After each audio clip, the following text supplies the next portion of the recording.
धक्के देकर घर से बाहर निकाल दिया। अब उन दोनों के पास कोई रास्ता नहीं था। मायके के नाम पर सिर्फ बहन थी, लेकिन उसके पास भी किस मुंह से जाती रीमा। कुछ दिन वो लोग किराए पर रहे, लेकिन वहां नेहा और रीमा दो बहनें थीं। उनके माँ बाप दोनों एक तार बनाने वाली फैक्ट्री में काम करते थे। एक बार फैक्ट्री में आग लग गई, जिसमें उनके माँ बाप की दम घुटने से मौत हो गई। बच्चियां रोती बिलखती अकेली रह गईं। दीदी, अब हमारा क्या होगा? रीमा का सामान खरीदूं और उसे बेचूं, लेकिन इतने से ही वह रीमा को नहीं पढ़ा सकती थी। इसलिए रात में वह घर में लिफाफे बनाने का काम करने लगी। नेहा मन ही मन भगवान से बोली, हे भगवान, मुझे इतनी शक्ति देना कि मैं रीमा को पढ़ा लिखा कर काबिल बना सकूं। समय बीतता गया। रीमा स्कूल से कॉलेज में चली गई। रीमा, ये इतने छोटे कपड़े पहनकर कॉलेज मत जाया कर। दीदी, तुम्हें बाहर की दुनिया का नहीं पता, ये फैशन है। पर तुम्हें क्या पता होगा, लिफाफे बनाने से फुर्सत मिले तब ना। यह कहती हुई वह हंसती हुई बाहर चली गई। तू चिंता क्यों करती है, मैं हूं ना, तेरी दीदी तुझे कभी माँ बाप की कमी महसूस नहीं होने देगी। रीमा रोते हुए नेहा के गले लग गई। दीदी। नेहा उस समय 17 और रीमा 14 साल की थी। नेहा को अपनी पढ़ाई बीच में ही छोड़नी पड़ी। कुछ दिन बाद उसे माँ की अलमारी से कुछ रुपए मिले। नेहा ने सोचा, शायद ये उन्होंने जमा किए होंगे, क्यों ना इन पैसों से कुछ कॉस्मेटिक। दीदी, क्या तुम ये चाहती हो कि मैं हमेशा तुम्हारी तरह गरीबी में रहूं? जतिन तुमसे शादी की बात करने आए हैं। हाँ दीदी, अगले हफ्ते हम शादी कर रहे हैं। आप देखें कि कैसे करना है। नेहा रीमा की बात से दुखी, हैरान और परेशान थी कि इतनी जल्दी सब कहां से और कैसे करेगी वो। नेहा ने ये बात कार्तिक को बताई। नेहा जब भी मुसीबत में होती थी, कार्तिक हमेशा उसका साथ देता था।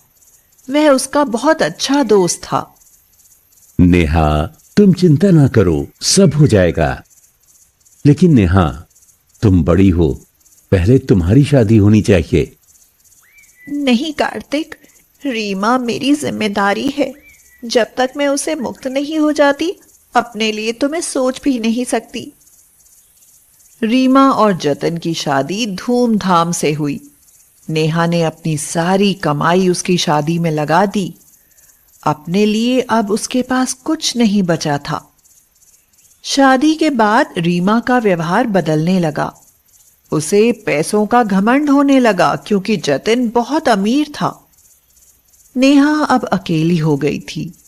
एक दिन कार्तिक ने उससे कहा, नेहा, अब रीमा ससुराल चली गई, तुम्हारे सारे कर्तव्य पूरे हो गए। क्या मैं तुमसे कुछ कह सकता हूं?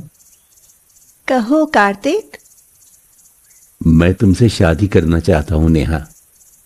क्या तुम मेरी पत्नी बन? नेहा की आंखों में आंसू थे। शायद वह बहन को काबिल बनाने के चक्कर में खुद को तो जैसे भूल ही गई थी। एक दिन रीमा अपने कॉलेज के दोस्त जतिन को घर लेकर आई। दीदी, इनसे मिलो, ये जतिन है, मेरे कॉलेज के दोस्त। नमस्ते दी। नमस्ते। रीमा, ये तुम्हारा घर है इतना छोटा, कैसे रहती हो इसमें? इससे बड़ा तो हमारा बाथरूम है। जतिन, शादी के बाद तो मैं तुम्हारे बड़े घर में ही रहने वाली हूं ना, क्यों टेंशन लेते हो? रीमा, क्या तू जतिन से शादी करना चाहती है? ये तो बहुत अमीर है। ना पसंद करोगी? नेहा ने हाँ कर दी और शादी करके दोनों खुशहाल जीवन जीने लगे। कार्तिक गरीब था। वह एक प्राइवेट कंपनी में काम करता था। घर में बीमार माँ और पिताजी थे। नेहा ने अपनी गृहस्थी संभाल ली और सास ससुर की सेवा भी करने लगी। साथ में वह अपना पुराना काम भी करने लगी। रीमा हमेशा ड्राइवर के साथ कार में बैठकर आती और नेहा को उसकी गरीबी का एहसास कराती। अरे दीदी, ये कितनी सस्ती सी साड़ी पहनी है, इससे अच्छी तो मेरी काम वाली पहनती है। हाँ, कोई बात नहीं रीमा, इंसान की पहचान दिल से होती है, कपड़ों से नहीं। क्या लाई हो दीदी, हमारी हैसियत देखकर तो गिफ्ट लाना चाहिए था। मैं किसी को क्या जवाब दूंगी कि मेरी दीदी इतनी घटिया साड़ी लाई है। फिर उस साड़ी को रीमा ने कूड़ेदान में फेंक दिया। नेहा रोती हुई वापस घर आ गई। कार्तिक ने उसे बहुत समझाया। देखना नेहा, एक दिन हमारे दिन जरूर अच्छे होंगे और तुम्हारी बहन तुमसे माफी मांगेगी। कुछ समय बाद रीमा ने एक बेटी को जन्म दिया, लेकिन कार्तिक ने नेहा को उसके घर जाने के लिए मना कर दिया। नेहा, बैठो रीमा, मैं कुछ चाय नाश्ता लाती हूँ। अरे नहीं दीदी, मैं चाय नहीं कॉफी पीती हूँ। अच्छा दीदी, चलती हूँ। तुम्हें याद है कल मेरा जन्मदिन है, जतिन ने पार्टी रखी है, बड़े बड़े लोग आएंगे, तुम और जीजाजी दोनों को आना है। और दीदी प्लीज कपड़े ढंग के पहन कर आना। हाँ। रीमा के जाने के बाद नेहा बाजार गई और उसके लिए एक साड़ी लाई।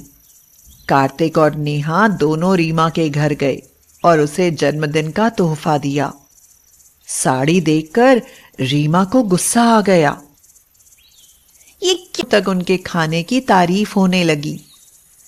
नेहा का काम दुकान में बदला। उसके पास बड़े बड़े होटल से ऑर्डर आने लगे और फिर उसकी दुकान भी होटल में बदल गई। कार्तिक भी अपनी नौकरी छोड़कर नेहा का हाथ बटाने लगा।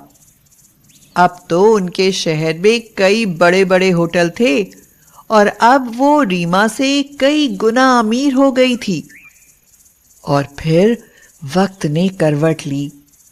जतिन के छोटे भाई ने सारी प्रॉपर्टी के कागजात पर उससे धोखे से साइन करवा लिए और सब कुछ अपने नाम करा लिया और जतिन और रीमा को तुम्हारी बेइज्जती करती रही।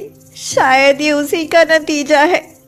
तुमने मेरे लिए अपनी खुशियां, अपना भविष्य सब कुछ खत्म कर लिया और मैं दौलत के नशे में ये भूल गई थी कि मैं जो कुछ भी थी दीदी तुम्हारी वजह से थी। रीमा की आंखों से आंसू बह रहे थे। रीमा, अभी ये बातें करने का समय नहीं है, जल्दी गाड़ी में बैठो। पीहू को तो बहुत तेज बुखार है।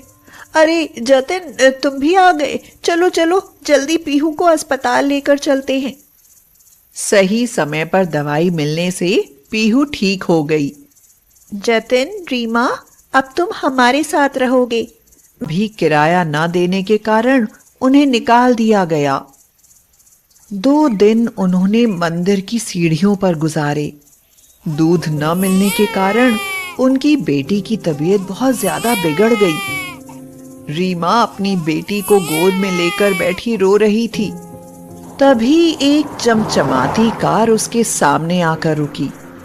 उसमें से नेहा उतरी तो रीमा उसे देखकर दंग रह गई। नेहा ने जब उसे देखा तो वह यकीन नहीं कर पाई और वह रीमा से बोली, रीमा, तूने ये क्या हालत बना रखी है और यहाँ क्या कर रही है? ये गुड़िया क्यों रो रही है? जतिन कहाँ है? इतने दिनों से तुम्हारा कुछ अता पता नहीं।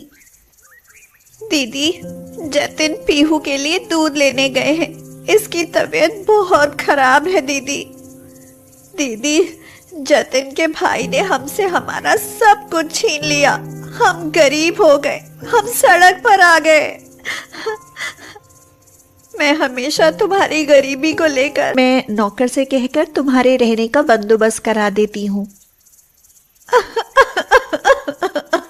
दीदी, मुझे माफ कर दो। भगवान ने मेरी अमीरी का घमंड तोड़ दिया है।